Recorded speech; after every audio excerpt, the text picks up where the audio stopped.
सभी को नमस्कार। मेरे चैनल एआई में आपका स्वागत है। यहाँ हम कहानियाँ, चुटकुले, सबक सीखने वाली और अन्य प्रेरित कहानियाँ सुनते हैं। आज हम एक डरावनी कहानी कब्रिस्तान सुनने जा रहे हैं। पूरी कहानी सुने और कमेंट बॉक्स में कमेंट करें, लाइक करें, अपने दोस्तों के साथ शेयर करें और अंत में मेरे चैनल को सब्सक्राइब करें। मनोहर का घर पुराने कब्रिस्तान के पीछे था और उसके घर के छत से वह कब्रिस्तान अच्छे से दिखता था। वह रोज उस कब्रिस्तान को पार करके ही अपने काम पर जाता था। मनोहर के दो बच्चे थे और दोनों बच्चे बड़े ही शैतान थे। बड़े बेटे का नाम रॉकी और छोटे बेटे का नाम विकी था।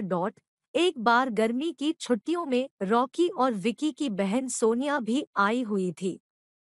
तीनों मिलकर रात के लगभग 12 बजे एक रूम में ट्रूथ और डेयर खेल रहे थे। रॉकी सोनिया से पूछता है कि तुम ट्रूथ लोगी या डेयर। सोनिया डेयर लेती है और पूछी है कि तुम लोग कुछ खतरनाक करने के लिए तो नहीं कहोगे ना। रॉकी, ये हुई ना बात, तो जाओ अब छत पर से घूम करके आओ और छत पर रखे गमले में से फूल तोड़कर लाना होगा, तभी हमें पता चलेगा कि तुम छत पर से आई हो। सोनिया, छत पर से तो कब्रिस्तान दिखता है। नहीं, मैं नहीं जाऊंगी। रॉकी और विकी दोनों सोनिया को छत पर जाने के लिए जबरदस्ती बोलते हैं। सोनिया छत पर जाती है और जैसे ही गमले में लगे फूल की तरफ बढ़ती है, तभी उसकी नज़र कब्रिस्तान की ओर पड़ती है। कब्रिस्तान में एक बड़ा सा सूखा पेड़ होता है। वह देखती है कि उस पेड़ पर एक सर कटी हुई उल्टी लाश लटक रही होती है। सोनिया उसे देखती है और जोर से चिल्लाती हुई बेहोश हो जाती है। फिर जब सोनिया बहुत देर तक छत पर से नहीं लौटती है, तो रॉकी और विकी दोनों डर जाते हैं और वह छत पर जा करके देखते हैं तो पाते हैं कि सोनिया बेहोश पड़ी है। वो तुरंत मनोहर को बुलाते हैं और सारी बात बताते हैं। मनोहर, तुम तीनों को ऐसा खेल खेलने की जरूरत क्या थी? और रॉकी, तुम तो जानते हो उस कब्रिस्तान के बारे में कैसी कैसी खबरें आती है, फिर भी तुम सोनिया को रात में छत पर जाने के लिए क्यों भेजा? रॉकी, सॉरी डैड, मुझसे गलती हो गई, हम आगे से ऐसा नहीं करेंगे। मनोहर, और फिर कभी दोबारा ऐसा काम किया तो तुम दोनों को उसी कब्रिस्तान में छोड़ आऊंगा। अच्छा सोनिया बेटी, ये बताओ तुमने वहां ऐसा क्या देख लिया था कि सोनिया तुम सहमी वहीं हुई बेहोश हो हालत गई? में मनोहर को सारी बात बताती है कि उसने क्या देखा। मनोहर ने उस कब्रिस्तान के बारे में ऐसी खबरें पहले भी सुनी हुई थी, इसलिए वह सोनिया को डांटता नहीं है और बच्चों को संभल कर रहने की सलाह देता है। एक दिन मनोहर को काम से छुट्टी मिलने में देर हो जाती है और उस दिन उसे ऑटो भी नहीं मिलता है। वह पैदल ही घर की ओर चल पड़ता है। इधर विकी और रॉकी दोनों आपस में बात करते हैं। रॉकी, विकी, तुम्हें क्या लगता है सोनिया ने जो कहा वो सच है? मुझे तो लगता है कि वो सिर्फ बातें बना रही है, वो उसका भ्रम होगा। विकी, अरे नहीं भाई, तुमने उसकी हालत देखी नहीं, एक दिन भी और यहाँ रुकने को तैयार नहीं हुई। मुझे लगता है कि उसने सच में कुछ देखा होगा। रॉकी, चलो हम कब्रिस्तान में जाकर खुद ही देख लेते हैं। विकी, अरे भाई, तुम पागल तो नहीं हो गए हो? मुझे अपनी जान बहुत प्यारी है, मैं कहीं नहीं जाऊंगा और तुम भी मत जाओ। विकी के मना करने के बावजूद रॉकी नहीं मानता है और वह अकेले ही कब्रिस्तान की ओर चल देता है। कब्रिस्तान का दरवाजा खोलता है और अंदर चला जाता है। वह उस पेड़ की ओर भी देखता है जिस पर सोनिया को सर कटी हुई उल्टी लाश दिखी थी।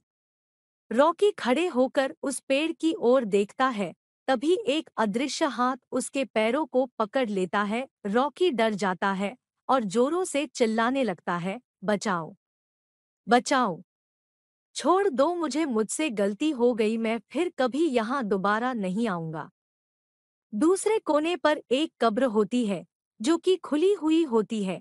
उसके ऊपर खून लगा हुआ होता है। वह अदृश्य हाथ रॉकी को खींच कर लाते हैं और उस कब्र में ढकेलने की कोशिश करने लगते हैं।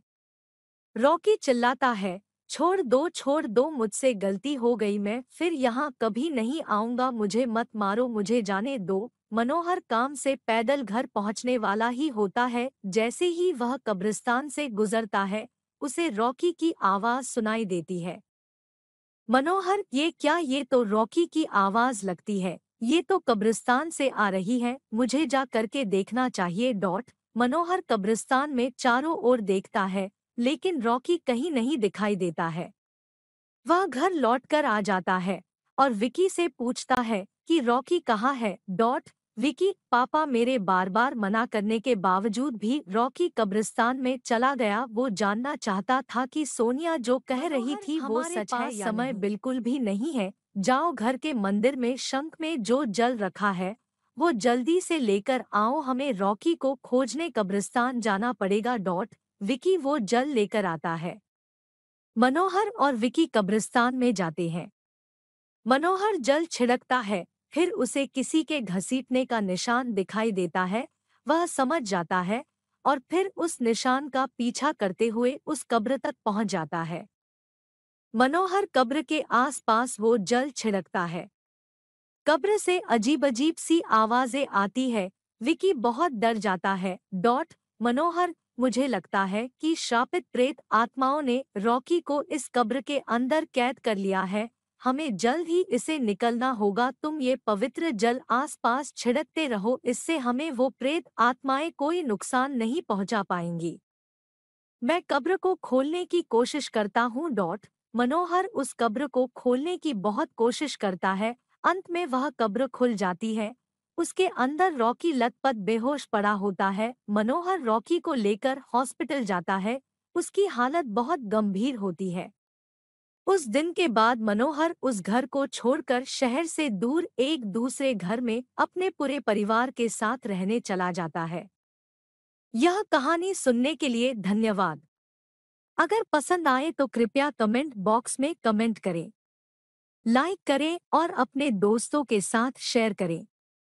नई कहानी, चुटकुले आदि के नोटिफिकेशन के लिए भी सब्सक्राइब करें।